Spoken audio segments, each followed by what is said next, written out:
My name is Thomas. I've heard that painting miniatures is a expensive hobby.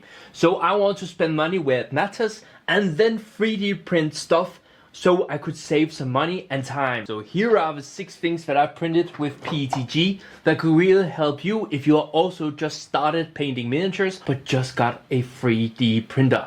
Let's go. The first one, that is just a cup for your pencils. And you can see with this cup it has some ripples at the bottom so the pencil can get extra clean, and you can see I've already tried it. I think this is extremely essential.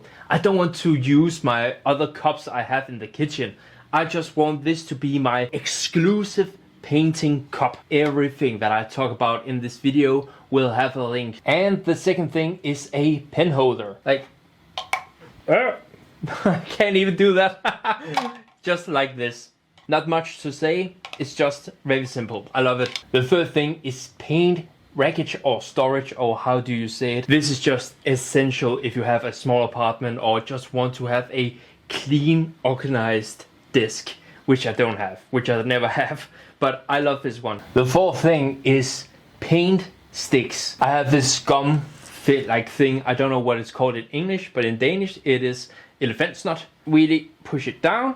Boom! Then I can just stand over here and just without my fingers are getting primed as well. I really love this. It is really simple and it's funny. The fifth thing is a spray trigger. Plug it in. Whoop! If I just press the button now, then it will spray and just I don't know if I can hold it with one hand. It is heavy, but I'm confident that this will work. A little honorable mention that I want to talk about is this one.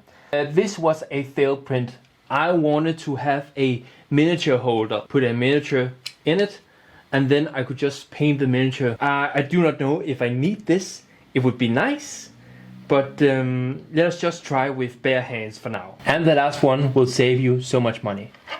It's just a box. Because it is printed in PETG, then it can hold water. So I use it as a wet palette. I can just put a sponge in here and some water and then some baking paper, or what do you call it in English, and then I have a wet palette. And the awesome thing with this one, it has a lid. And wet palettes, they cost so much. What the?